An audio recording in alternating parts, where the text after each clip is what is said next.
5, 4, 3, 2, 1.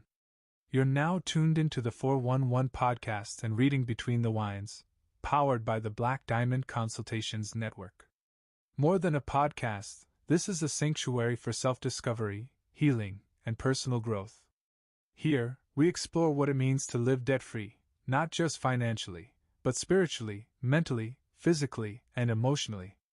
Every episode is part of a journey across our weekly mentorship series: Spiritual Sundays, Mental Mondays, Transformational Tuesdays, Wind Down Wednesdays, Coaching Sessions Thursdays, and Financial Fridays. Each day holds space for wisdom, clarity, and real conversation. So grab your journal, pour your glass, and prepare to go beyond the surface. Because here, we don't just talk, we transform. And now, here's your guide through it all: entrepreneur, mentor, and founder of Black Diamond Consultations, Laren Gaines. What's going on? What's going on, everybody? Welcome to the 411 podcast.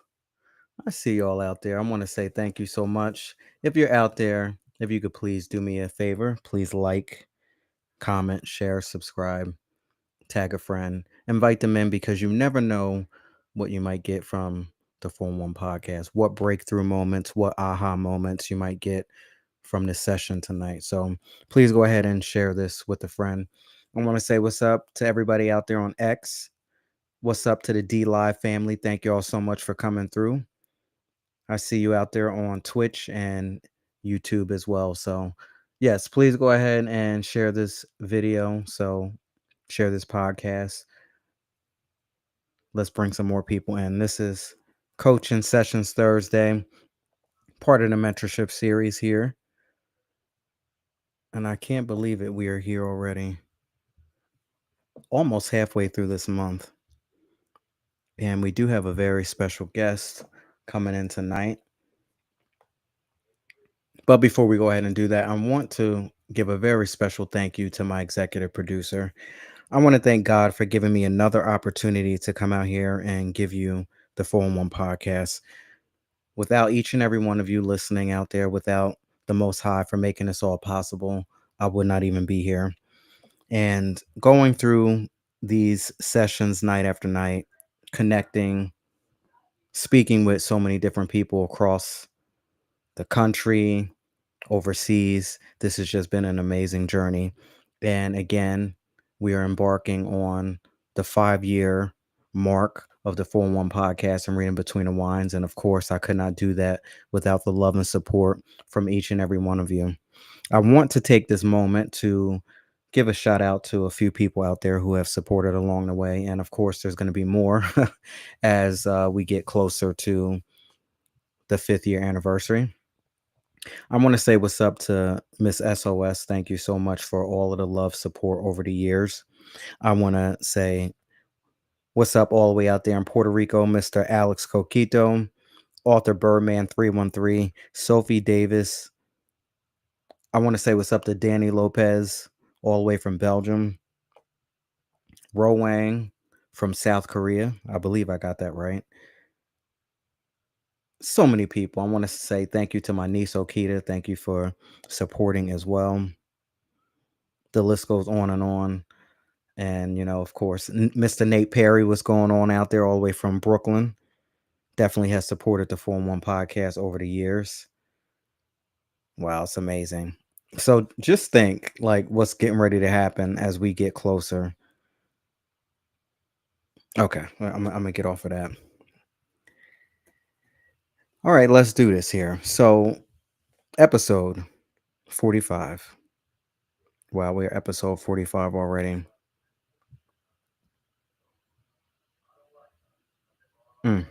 Hold on one second, everybody. I got to pause for 1 second to get something together. I promise you that we're going to come back. Just give me 1 quick second. I'll be right back, y'all.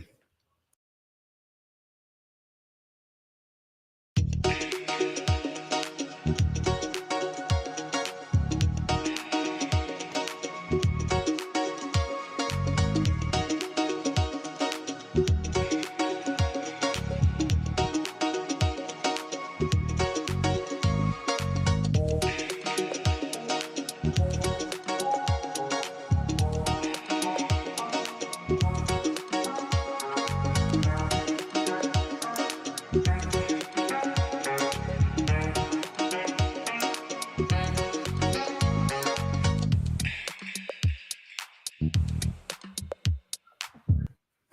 right. Let's get back into this. All right, so we here, episode 45. Let's get into it. Stop romanticizing the struggle. This five restoration, of course. This is Coaching Sessions Thursday, part of the mentorship series. Now, if you are interested in having a seat at the table, if you want to sit down with me, if you want to dissect our assignments as we go through these real life scenarios, these real life situations, just send me a DM. You can also text me at 609-200-1098. Again, that is 609-200-1098. And I will give you the information that you can get in order to become part of this mentorship series. Have a seat at the table. Go through these real life scenarios with me. Give me your opinion. And listen, as we go back and forth, we learn and we grow together. So that's what this is about. So I want to give a recap of last night's show. So last night's show was described as heavy because we spoke about a specific individual from Charlotte, North Carolina. Shout out to everyone from the Carolinas who, of course, last night was Wind Down Wednesday. And that is a big integral part of the 4-1 podcast as we started 5 years ago doing exactly that, winding down. I just released my book that was self-published, and I came up with the concept of the Reading Between the Wine show. But somewhere along the line, it got a little twisted, and the message wasn't as clear as what I wanted it to be.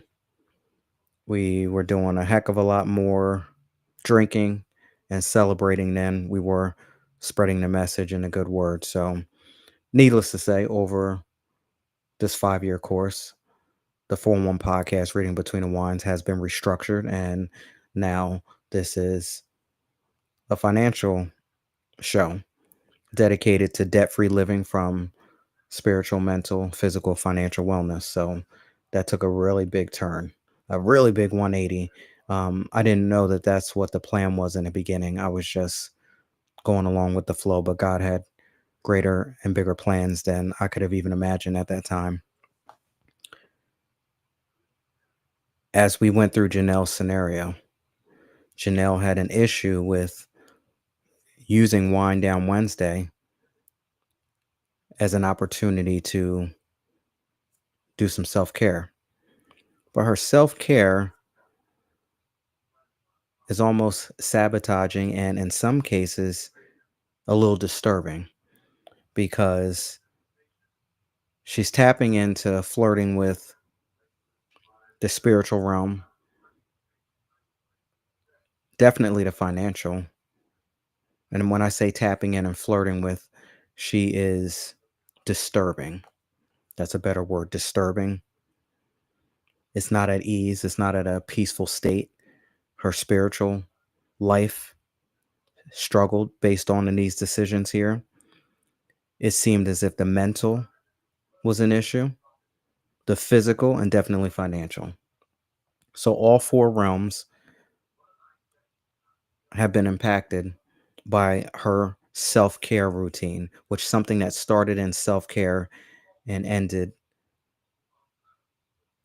in something completely different. So Wind Down Wednesday started during the pandemic for Miss Janelle. She would grab a glass of rosé, relax, her face mask, but somewhere along the way, it turned into her drinking a half a bottle, a whole bottle, and then signing up for a $300 a month wine subscription that she can't afford. Ubering, door dashing, not doing her, weekly workout routine, skipping out on that, not being able to function properly at work. So there's a whole bunch of things going on here. And she clearly said spiritually, she feels disconnected. She knows that her body is a temple, but lately it feels like an abandoned Airbnb. So I just described how all four areas of her being, the spiritual being, the mental, the physical, and the financial, has been affected by what was a self-care routine that went wrong. So last night when I said the show was heavy is because yes, we wind down. We do have a glass of wine. Sometimes I might have two glasses of wine, depending on how great the wine is.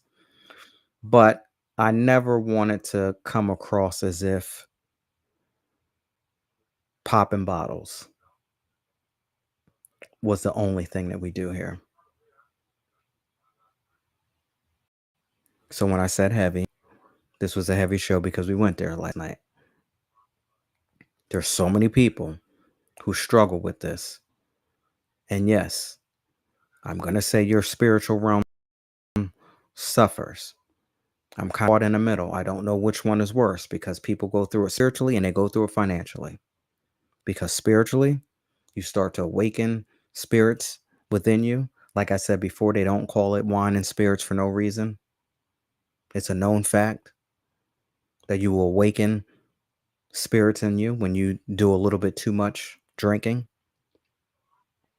And definitely the financial aspect of it. Because last time I checked, it ain't cheap. I spoke about a $60 bottle of wine that I spotted. That was my first bottle that I went to when I was shopping yesterday and came across a $60 bottle of wine.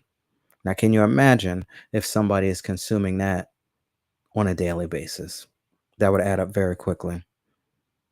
And of course, Janelle speaks about how she's paying for a $300 a month wine subscription that she can't afford. And this is the thing that I have to say, when you know better, do better. The consequences are a heck of a lot steeper when you know full well that you shouldn't be doing something, but yet we continuously do it anyway.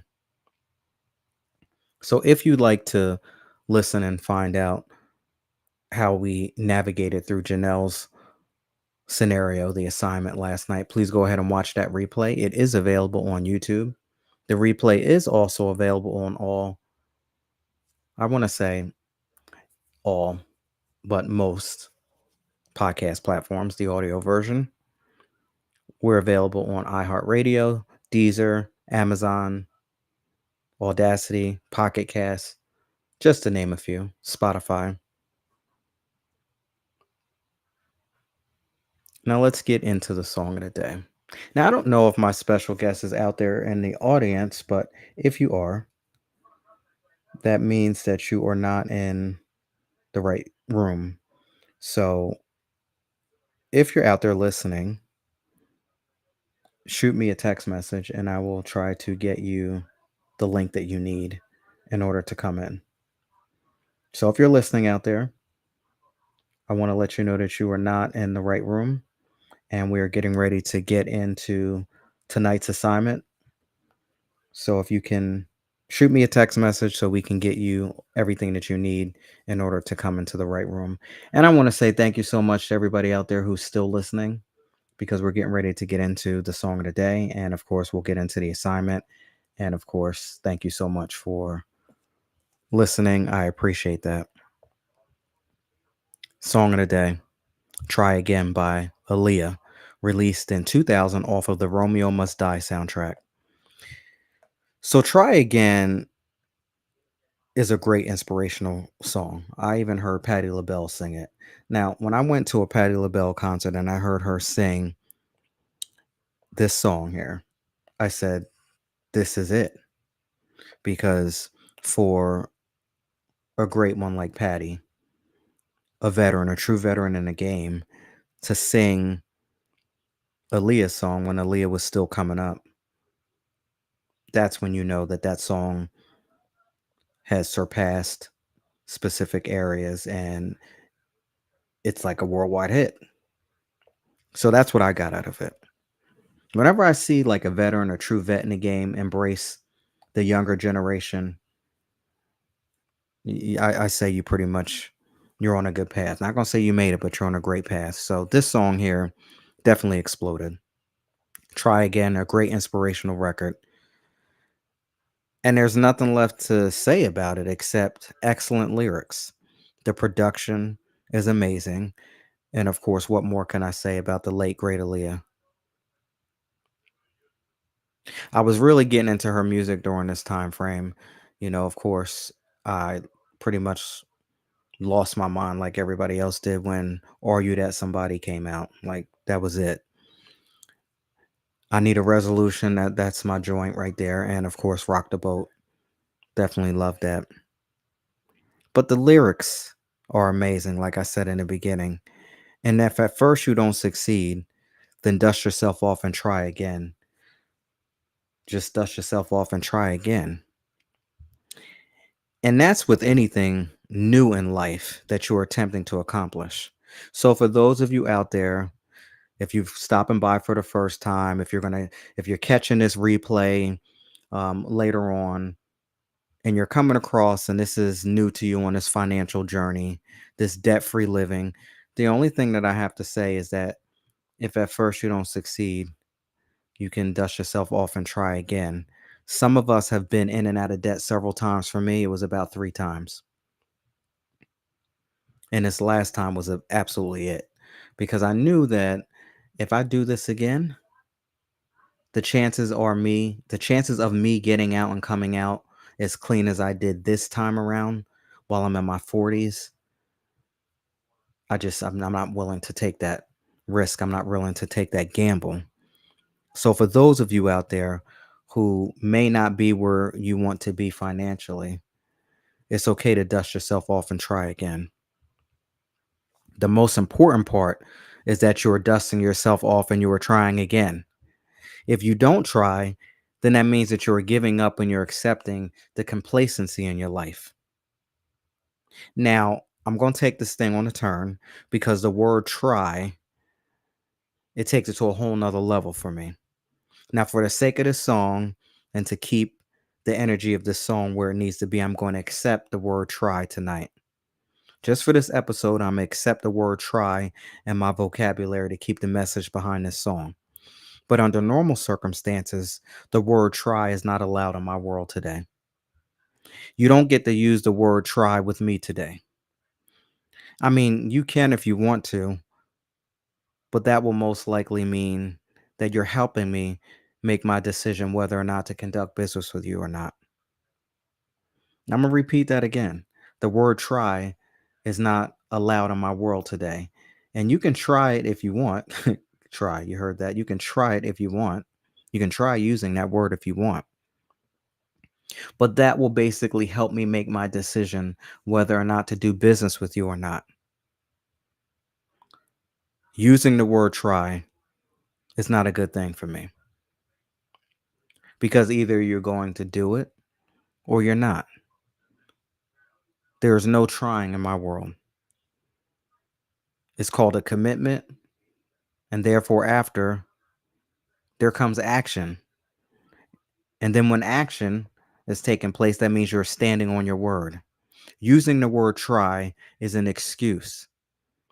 You're leaving the door open as an easy escape to be able to say, well, at least I tried.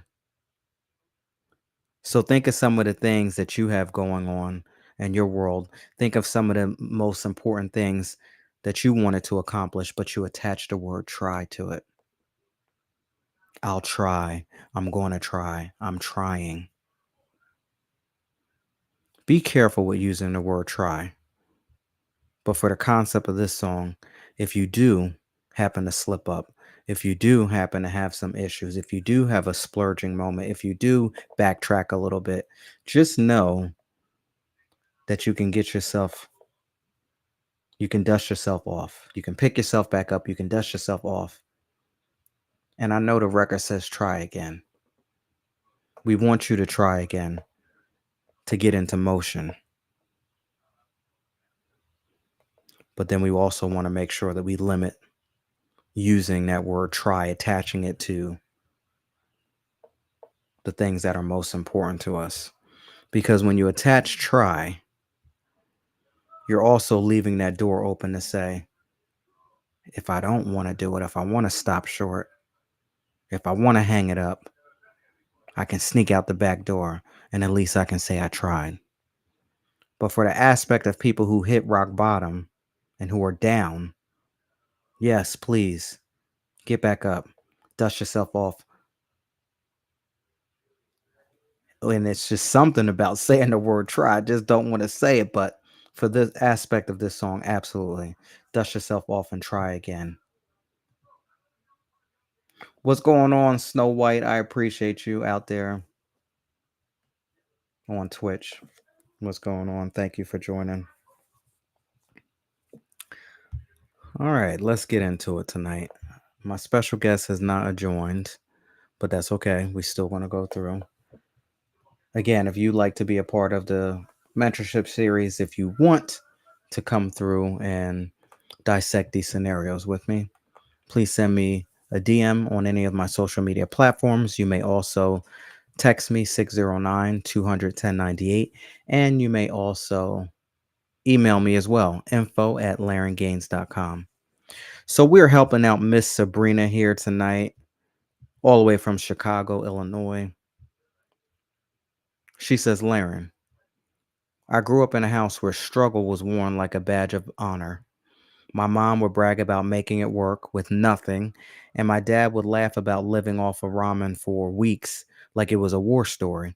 Now, here I am, almost 30, and I'm realizing I've been repeating the same cycle, but I'm calling it independence. I have a decent job making $56,000 a year, but my bank account but my bank account stays in survival mode. I'll save $500, then blow it on a treat yourself weekend trip or designer bag for confidence. I tell myself it's okay because I'll figure it out later, but later always comes and it's ugly. I've got 6,700 in credit card debt. My car payment is 2 months behind, and I just paid my rent 3 days late. Here's where it gets tricky. I'm actually addicted to the high of pulling myself up out of the mess. It makes me feel powerful, like I can handle anything, but it's exhausting. I know I should want stability, but part of me feels bored with the chaos. I don't even know if I don't even know who'd I be if my finances weren't a mess to fix. My question is, how do I retrain my mind to see consistency as exciting and not just survival as the only time I'm alive? And how do I break up with this toxic relationship I had with financial struggle before I hit 30? We're going to go through that again right from the top.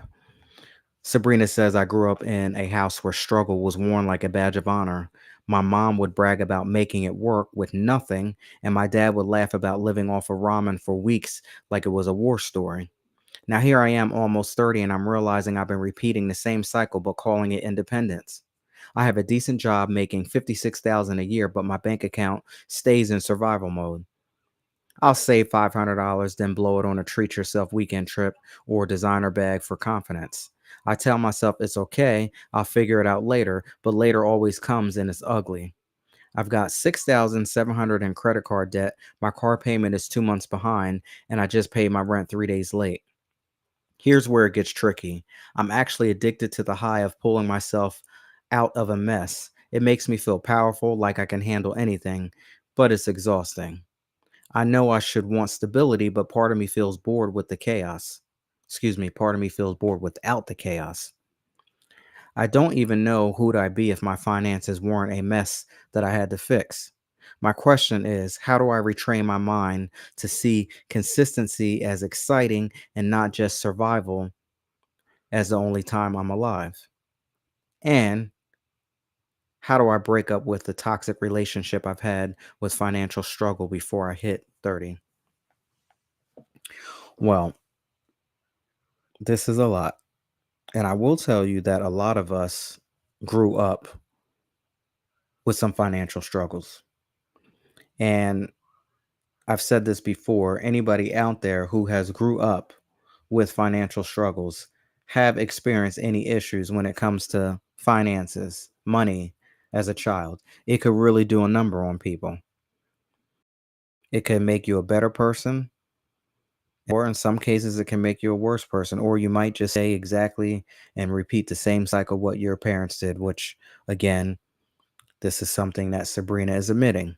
Now, unless we, at a young age, have been, I guess, sick and tired of the situation already, and we said it as a child, when I grow up, I am not going to do X, Y, and Z. I'm going to make sure that I dedicate myself to do whatever to make sure I'm not in this situation. It takes a specific individual to be able to do that. I'll say that again, it takes a specific individual to be able to do that, a special individual to be able to do that. Some of us, when we grew up in the 80s, where are my 80s babies out there? Like, when I see people from the 80s strung out on drugs, it's mind-boggling to me, because if you didn't experience it within your own household, your best friend, somebody down the street, a uncle, a auntie, a cousin, somebody, you knew somebody, it was close to you, that was strung out on drugs. But again, some of us, even though we experienced that, went out in the streets and did exactly that. Some of us were so traumatized and damn near destroyed by it that we stayed so far away from it, and absolutely not. Same thing when it comes to the financial aspect. Same thing when it comes to the mind, when it comes to the mental aspect. Same thing when it comes to the physical aspect. If you have parents that were not showing you a great example of what it looks like to eat healthy and take care of your body, there's some of us that will repeat that same cycle, and we'll end up looking, feeling, and being just like our parents because they programmed us. Some of us, that special individual, that specific individual, will look at their parents being in an unhealthy state, and they will say, when I grow up, absolutely not. I'm not going to do this. I will be the first one in my family. I will be the first generation to break this generational curse. So when we basically go along with the plan that we were programmed with, we didn't agree to it. We were children. We had to basically do exactly what we were told to do. And in some cases, depending on your background, where you come from, big mama, auntie took care of you, whoever, but sometimes we were told to sit down, shut up, stay in a child's place. A lot of our voices were taken away, depending on the situation. Right there, that's enough. I don't know who I'm speaking to. I'm only speaking from experience, but that right there, that's enough for me. And I have to say, absolutely not. Easier said than done, because we have been programmed to do exactly what they wanted us to do. Same thing with the school systems. It is a big program. You are programming your children when you send them to school to get out and become slaves to the system. I know some people don't want to hear it, but it's reality and it's the truth.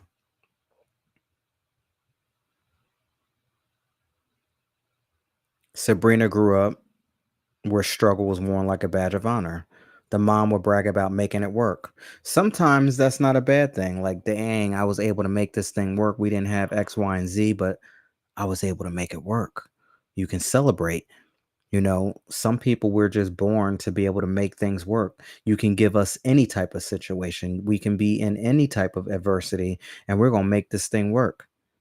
For a black woman to be able to make it work and have her family be able to get by, that's maybe not such a bad thing that she says she made it work with nothing, because sometimes we had no choice. The dad would laugh about living off of ramen noodles for a week like it was a war story. Now, for a father to do that, I think that that's absolutely unacceptable. I think it's unacceptable to have a family that you are raising, and you're going to laugh about living off of ramen. And now Miss Sabrina, is basically doing the same exact thing, making it work, living off of ramen, doing whatever, because she saw her parents live like that. That's basically a generational curse. You're repeating the same cycles over and over and over again. And when you bring children into the world, unless you decide to make a change, unless you decide to do something different, chances are that they will be worse than you. Your parents, if they live unhealthy, they're not doing the right thing when it comes to their money, how they're showing up in the world, you follow suit and do exactly what they do, your situation will be worse than theirs, and so forth and so on as the generations continue to evolve. You say you have a decent job making $56,000 a year, but your bank account stays in survival mode. If your bank account stays in survival mode, then there's a big indication that we have some spending and budgeting issues, impulsive spending, not knowing exactly where your money's going, not having a game plan for your paychecks before they get here. Some people will just basically get paid and they'll spend their money in every 50 million different directions. And then at the end of the week, they're asking, where'd my money go? Because there was no game plan set ahead of time.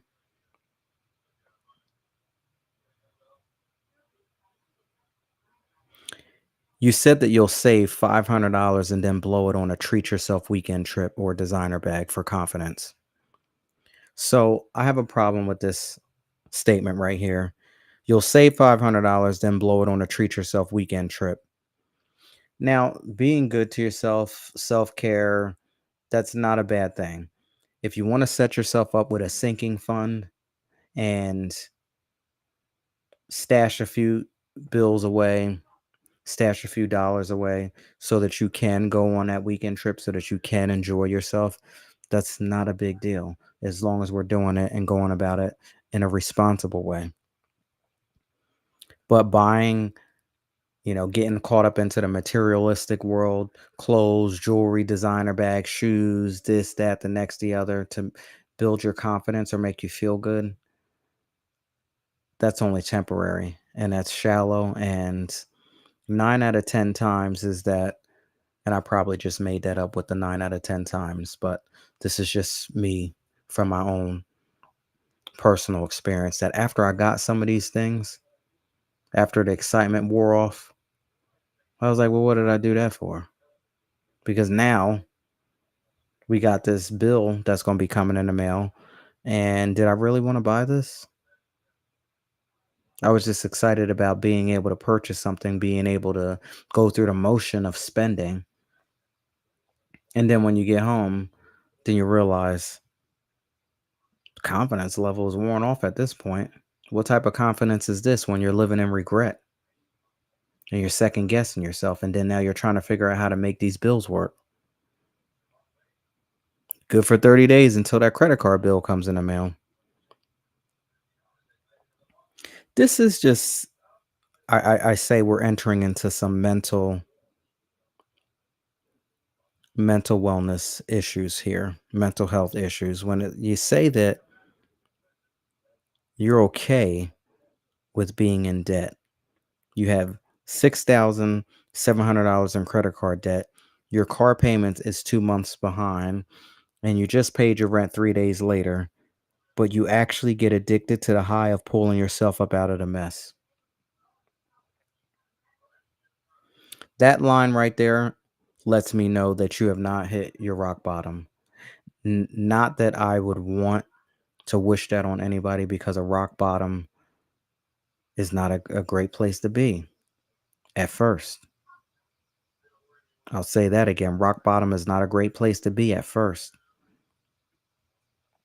But if you sit down there long enough, if you lay down there long enough,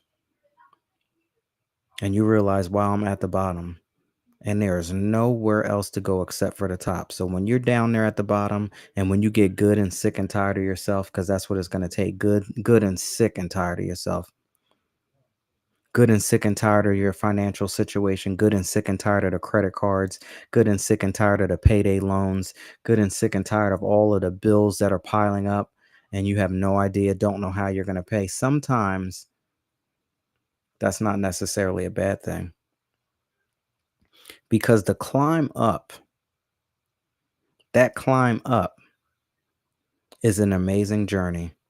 And when you actually get up out of it, you've learned so much, you've grown, you know what not to do anymore. You know what it felt like to be at rock bottom and how it sometimes it was damn near felt like a life or death situation. So you know what the struggle is, you know what the game is. So when you finally climb up and you get yourself back up on solid ground, you know full well that nah, I'm not doing that again. The fact that Miss Sabrina is okay with this and she's addicted to it, she gets a high out of pulling herself up out of debt, lets me know that she hasn't hit rock bottom. And again, not that we want you to, because if you can figure this thing out without hitting rock bottom, that's only going to make your situation a heck of a lot better and you'll be able to bounce back quicker. Unfortunately, some of us will not figure this thing out the easy way. Some of us will have to go through some nonsense, some drama, some trauma in order to be able to snap back up out of this. It's called a financial setback, a life changing situation, an earth shattering situation that will set you back. But if you do your work and you learn your lesson and you figure this thing out, it sounds like a great recipe for a setup. Because, ladies and gentlemen, when I tell you that I had no idea on this green earth that I would be the person that I am here today, speaking about the things that I'm speaking about on this platform, if I didn't hit rock bottom, I truly believe that I wouldn't be here doing this. I had to go through the things that I had to go through. And the learning and the growth, and listen, I'm still learning, I'm still growing every single day, is amazing. It's amazing, it's priceless, and honestly, even though it's like Sabrina said, her situation was ugly, I understand. It wasn't easy, but I understand the process. I understand how I needed to learn. So I get it, and I wouldn't change. I know that sounds interesting. I wouldn't change, but I realized that I had to go through these things in order to learn the things that I've learned. If I say, "Oh, I would have changed this, I would have done this, I would have done that," who knows if I would be a financial coach today? Who knows if I would have the financial literacy that I have today? I had to go through some rough patches in order to figure this thing out. So, Sabrina, I say that you have not hit your rock bottom.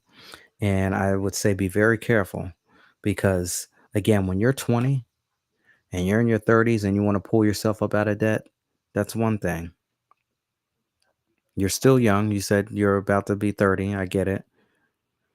But as you get older, when you're in your 40s, you probably don't want to play games after that.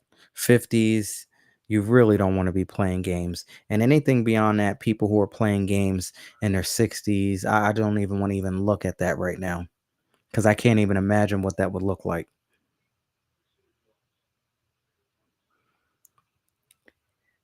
And I would say that the concept or excuse me, or I would say how you have worded this here. You said here is where it gets tricky. I'm actually addicted to the high of pulling myself out of the mess. It makes me feel powerful, like I can handle anything, but that's exhausting. And I'd say the reason why you say that is because you watched your mom do it. And We all know that mothers are very powerful. They shape and they mold and they keep us together when we're younger. And, not just when we're younger, but you know how powerful mothers play in a child's life. So you witnessed this growing up.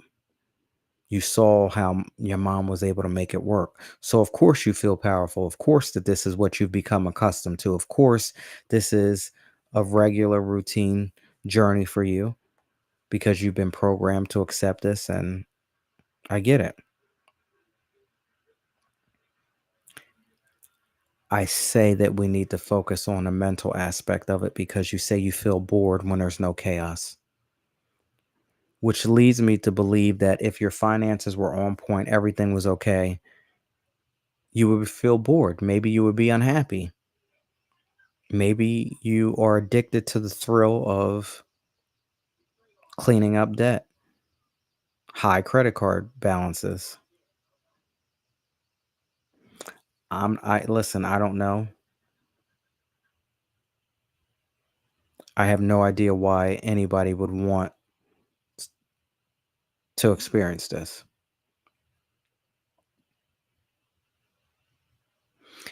Because usually when people are in debt, it's not a good feeling. And they might be uneasy, they might be nervous, they might have some financial anxiety, they might be all over the place, restless nights, pacing back and forth behind closed doors, all types of stuff, biting your fingernails, you name it. But you actually are saying that you enjoy this.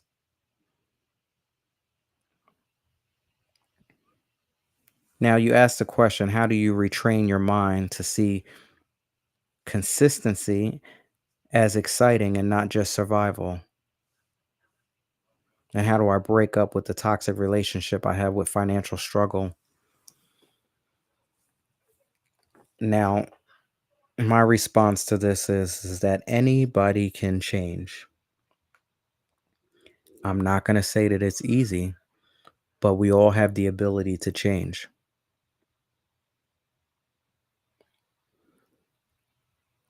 It sounds like we will need to focus on the mental aspect, reprogramming your mind, reevaluating your situation when it comes to your friends, when it comes to your family, when it comes to your living environment, when it comes to just how you show up in a world. Big evaluation. We need to start taking inventory and possibly getting rid of things that no longer serve us, people, places, material things. How did you get the $6,000 worth of credit card debt? Why is your car payment 2 months behind? What kind of car do you have? Your rent is late 3 days. There's more to the story than this. But it's going to have to start with the mental aspect because it feels like this one is weighing more weight than all of them in this scenario here. Because the fact that you're addicted to struggle, you like when you are in debt because it gives you something to do, basically. That, again, I never claim to be a genius. I'm not here to give anybody any advice. I'm here to just give you my real life experience, my personal experience. For me personally, I would, if I was looking, if I was able to look at myself, step out of my realm and look at myself and plant myself into this situation, I would say that, Laren, there's some clearly mental health issues with this here. Some trauma that happened from a young age, struggling as a child, traumatized you to the fact that that became normal. And now here you are showing up in your adult world doing the same exact thing over and over and over again, repeating the same cycle.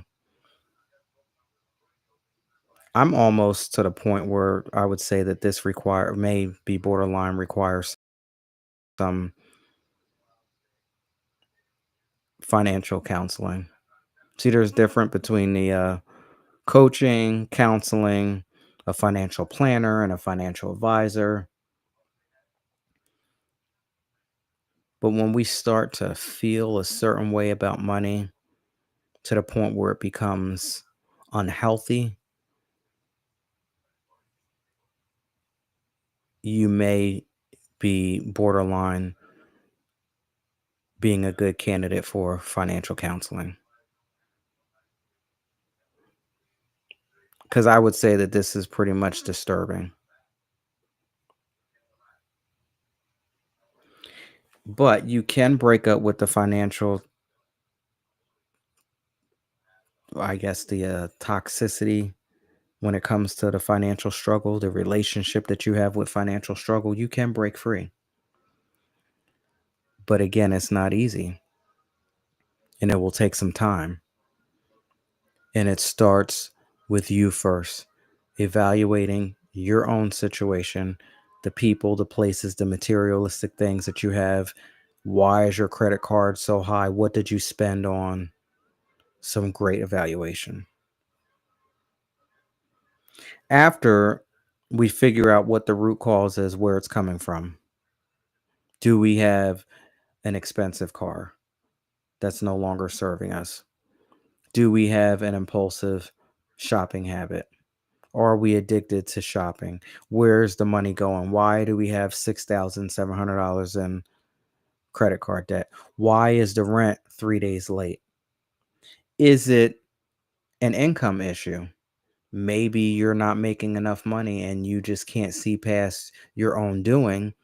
That maybe you might need someone to help you look at your financial situation a little differently to help you identify that, guess what?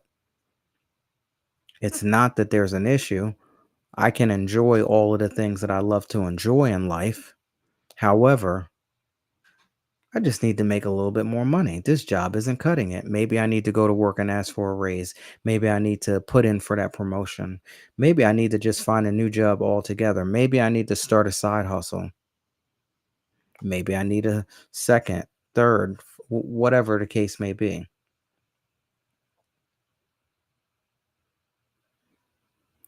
Everything is not outlined here in this letter, so we would have to do a little bit more research here. Again, I have no idea when your 30th birthday is, but yes, you can get through this. You can break up with the toxic relationship, as you call it. I would say press the gas and go in really hard when it comes to the financial aspect. Reprogramming your mind to think differently about money. If you want to do this before you hit 30, looking at this letter here, maybe you might need to seek a financial counselor, get some counseling, maybe even get into some mental health counseling. Figure out what it was that triggered some of these issues as a child. Why is it showing up in your adult world?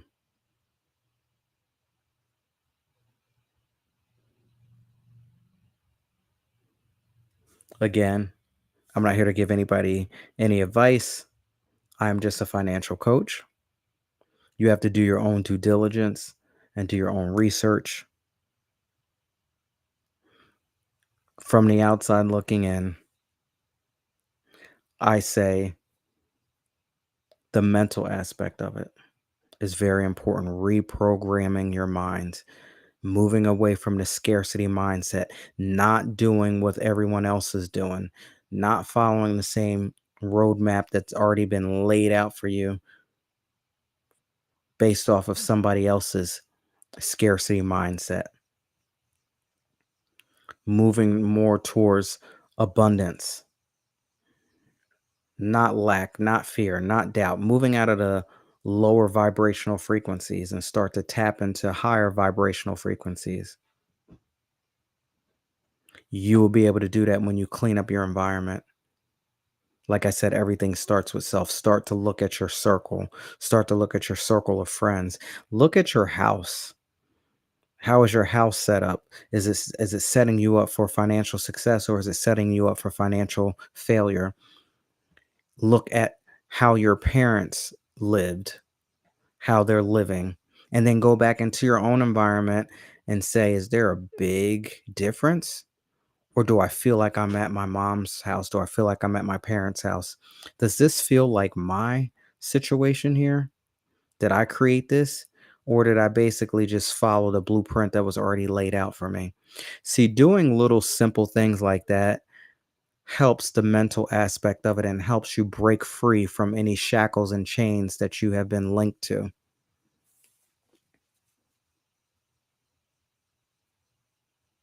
It's possible. Is it easy?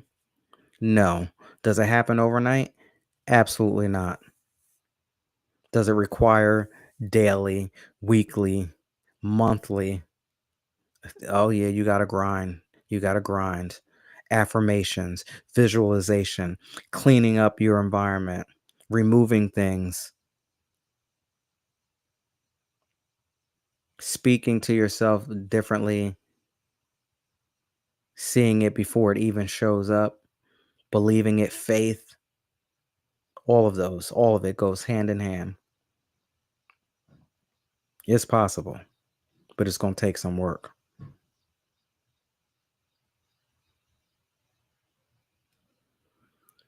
And I say, of course, the spiritual aspect as well, because you will have to pray and you will have to do your work. You may have to get a second job, third job, whatever you need to do. Remember, faith without works is dead. So listen, as you are praying, you have to be working too to make it work. Dig yourself out of whatever debt you got yourself into, because ain't nothing in life free. Yes, there are ways to maybe ease the pain a little bit, but if you put yourself in this situation, you're going to have to dig yourself out.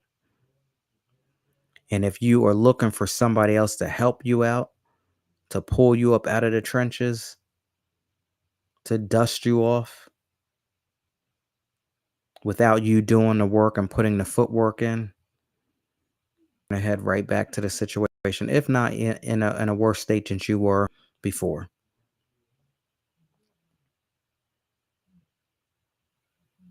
Wow. I say the mental aspect of it is top priority. Mental aspect. From there, I mean, I'm at a toss up. Spiritual definitely is on a radar, but physical, showing up in a physical, spending money, uh, weekend trips and designer bags. It's a lot. All four of these aspects will need some work, but I'm going to say the mental is top priority. From there, I will go into the spiritual. I don't know from between. Yeah, I'll say from that I'll go into the spiritual. I keep going back and forth because the physical aspect of this here is a trip too.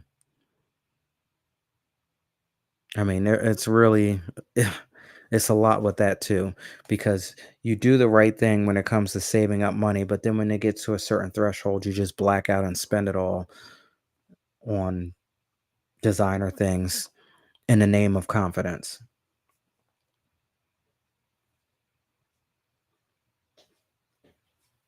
Wow, a lot going on here.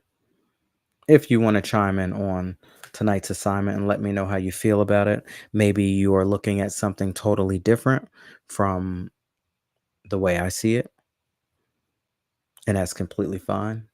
Let me know how you feel about it. 609 200 1098.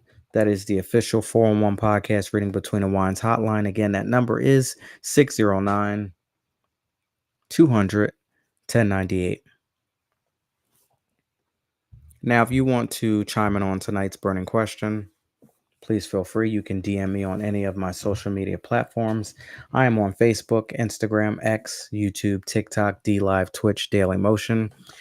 This is a moment where I say take an opportunity to reflect. As I go through the burning question, I will ask some rhetorical questions, of course, as I go through. Take this opportunity to reflect.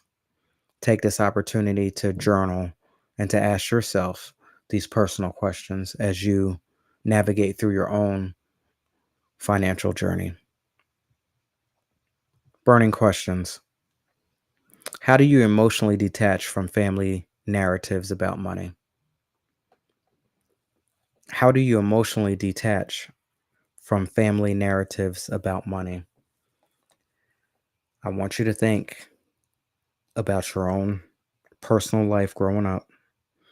I want you to think about how your family felt about money. Did you come from a family that had an abundance of money? Or did you come from a family who experienced lack, scarcity mindset? It's a big difference between scarcity mindset and abundance.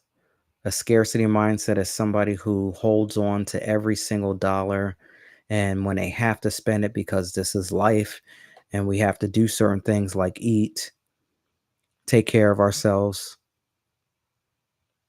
when they do spend it, now they're in constant fear, turmoil, going back and forth, and it doesn't sit right within because they feel that there's not enough money to go around for everybody. Then on the other side, there's the abundance mindset where this individual knows that money is coming. They don't fear. They think very optimistic about the future. They can see it. They have faith. They can see it before it shows up in real life. So the question is, how do you emotionally detach from family narratives about money? I want you to think about your childhood experience because a lot of these issues that we have financially, when they show up in our world as adults, that is because of things that has affected us as children. We were either programmed a certain way and we didn't recognize that we were being programmed. We didn't recognize that this was a game. We didn't recognize that this is a trick. And we're caught up in it. And next thing you know, it's showing up in our adult world. Things like money doesn't go on trees. How many times have we heard that? Money doesn't grow on trees. When I was a kid, they would give us $1 to go to, the corner store back in the day. We had candy ladies back in the day where we could get candy for like a penny, 5 cents, stuff like that. They would give us $1 and we would black out. But as soon as we get the dollar, we spend it as soon as it hits our hand. And I remember my grandfather, I remember my mother, everybody would say, "Boy, you let that money burn a hole in your pocket." Now already that's letting you know that once money gets into your pocket, it's going to burn a hole in it and now it's gone. You're going to lose it. Again, as a kid. So now what did I think? Put the money in your pocket, it's going to burn a hole in your pocket. Now what I was ready to do is just spend it as soon as I got it immediately. I wouldn't even let it touch my pocket. I kept it in my hand. This is what I'm speaking about when it comes to family narratives, things that have been instilled in us, programmed in us before we even knew better. A lot of the things that happen from a childhood experience, from the ages of the time that you're in your womb, your mother's womb, until 7 years old, is very crucial. It's very important, critical moments, because whatever happens when it comes to the programming of a child from that age, it will shape the way the adult world will be. So we speaking about money narratives. What are some other ones out there? If you're watching out there, you can let us know. Drop it in the comments and let me know some things that you've heard. Money doesn't grow on trees. That's one of the biggest things. This one here, when people get the Bible twisted up and they use this, money is the root of all evil. Now, when you hear money is the root of all evil, growing up as a child, when you get older, you will think that money is not important and you don't need it, because having an abundance of money, you'll start to think and believe that that's evil. Money is not evil. People have it twisted. They have it confused. They're misquoting scripture. For the love of money is the root of all evil. To love money more than you love God, more than you love people, that's evil. The love of money, lusting for money. People who sell their soul just to get money. That's what you would call evil.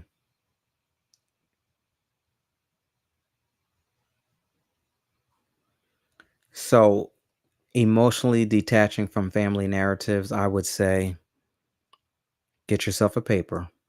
And this is for everybody out there when you're journaling to these burning questions. Get yourself a piece of paper. Write down all of the things that you remember people telling you about money. I just named a couple. Money is the root of all evil. Money doesn't grow on trees. Money is only for certain people, rich people. We ain't rich. That's only for rich people. You can't have, write down all of the things that you have experienced that made you question as a child. Think things that make you go, I want you to write those things down. Then after you write them down, focus on turning it into the positive aspect of it. Because again, this is just my statistics.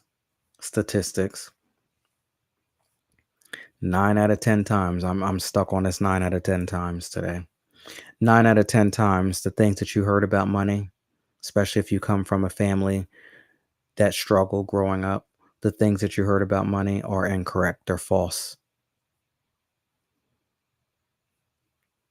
There are things that was programmed from generation to generation. It's just being passed along. And you, on the other end, have an opportunity to break the generational cycle, the generational curse, by changing your mindset, how you feel about money. A lot of us experience debt, and a lot of us go through some of the things we go through because our thought process about money is not healthy.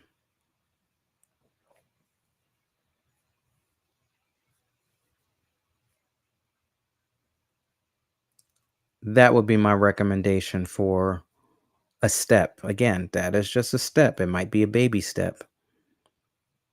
Writing things down is very important. You can speak a lot of affirmations, which I think that that's very positive as well.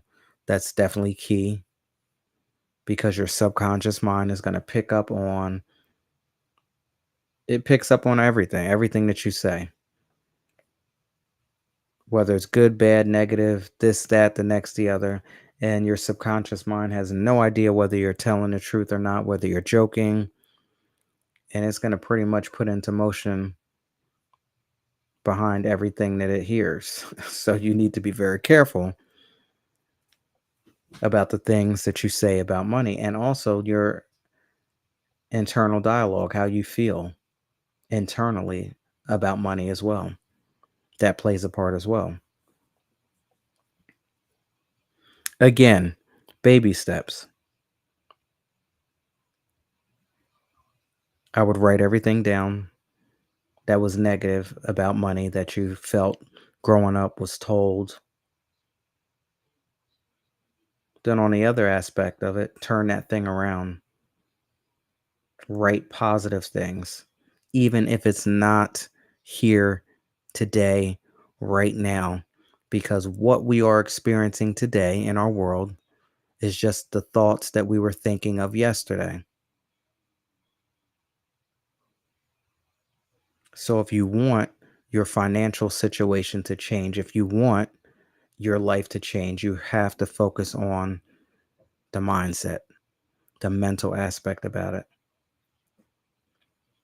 having faith, seeing it before it shows up in reality, thinking from an optimistic standpoint, vibrating at higher frequencies. When you're stuck in a lower vibrational state, staying stuck to these old family narratives about money and about life and about how we should conduct ourselves, when you stay stuck, that's exactly what happens. You will stay stuck and you will repeat the same thing over and over again, and you will not get any different results. You will get the same results that your parents laid out for you, if not, in some cases, worse. And then, of course, your children will repeat the same cycle. And in most cases, I said some cases, but in most cases, they will be worse until you decide to get up and take responsibility for your life and do something different. And before I get out of here, I would say one thing that helped me is hitting rock bottom. Not that we want to celebrate and we want people to hit rock bottom, but sometimes you have to hit rock bottom in order to do something different, because when you hit rock bottom, you get low and you hit low and you can't get any lower. There's only one other way, and that's up top. Or either you just gonna lay down there and it's gonna be a wrap. And I wasn't ready to give up. I had a hell of a lot more living to do. So the only thing I could do is climb myself up out. And when I got good and sick and tired of myself, I said, you know, there is nothing else that I can do, because I have spent I don't know how many years doing it the wrong way, trying to make this thing work, and it ain't working. All of the stuff that I was doing, it wasn't working. So let me just get out the way.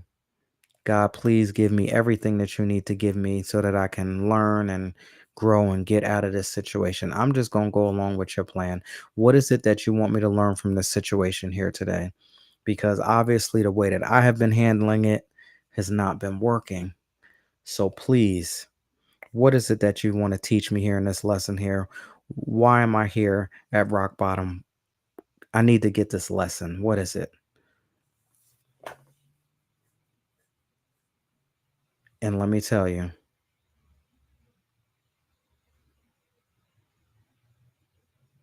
I got good and sick and tired of myself. I would actually challenge myself. Nope, that's an old thought process. We need to do something different. Because guess what? You've been doing it for so many years, and where did it get you? So the only thing that you can do is think differently, or else you're going to go right back to where you were before. And for those of us out there who have been through the struggle, come out on the other end. When you get out of that credit card debt, you do not want to go back. Once you hit rock bottom and yeah, you do not want to go back. Absolutely not. That's what I tell myself today. How do you emotionally detach from the family narratives about money, from your old family narratives about money, things that you have basically been programmed to believe about money as a child?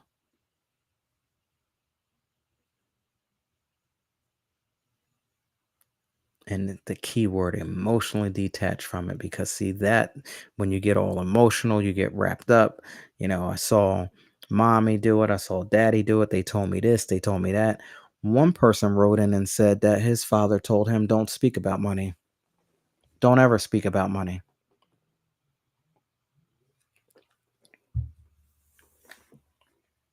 I mean, think about that. People, parents who tell their children that money is evil, don't talk about money, don't do this with money. That's a bad situation. 609-200-1098. That is the official 411 podcast hotline. Please go ahead and let me know how you feel about tonight's burning question. 609-200-1098. You can text me, let me know. You can also DM me on any of my social media platforms: Facebook, Instagram, X, YouTube, TikTok, D Live, Twitch, Daily Motion. You can also email me as well, info@laryngaines.com, if you'd like me to dissect your real life scenario here on the 411 podcast. We most certainly can do that. Email me the information. Also, let me know how you feel about tonight's show. Let me know how you feel about the vibe of the 411 podcast, Reading Between the Wines. I love feedback. If there is anything that you heard tonight that has sparked some interest in you, you want to learn more about debt-free living, please feel free to head on over to laryngaines.com. You can apply to see if you qualify for a free 15-minute consultation. Again, that is at laryngaines.com. Free 15-minute consultation. You can also sign up for my free monthly newsletter, which is Whispers of Wisdom. Awesome, inspirational, financial, debt-free living information delivered to your inbox once a month. Again, you can head on over to laryngaines.com for that. On that note, I want to say thank you so much to everybody out there hanging out there. Thank you so much for listening. X, I see you out there on X. D Live family, y'all did an amazing job tonight. Thank you so much to D Live family out there. I haven't seen y'all in a minute. Twitch, YouTube, thank you so much. Again, head on over to laryngaines.com. You can also check me out on all of my social media platforms. I post daily content across all of my platforms. You never know what you're going to get, so check out as different platforms have different content as well. And on that note, I want to say thank you so much. And I will see you when I see you. Have a wonderful evening. Take care, y'all. Have a good night. 5, 4, 3, 2, 1. And that's a wrap on today's episode of the 411 podcast and Reading Between the Wines, where growth is always on the menu, and every pour reveals a little more truth. The conversation doesn't end here. Have something to say? Want to weigh in on tonight's burning questions? Text us anytime at the official 411 podcast and Reading Between the Wines hotline at 609-200-1098. Stay plugged in across all social media platforms at Laryngaines. We're live and in the conversation on Facebook, Instagram, X, TikTok, YouTube, D Live, Twitch, and Daily Motion. Prefer to listen on the go? The audio version is streaming on most major podcast outlets. Until we meet again, take what you've learned, sip slow, speak truth, and remember, transformation starts within. Powered by the Black Diamond Consultations Network.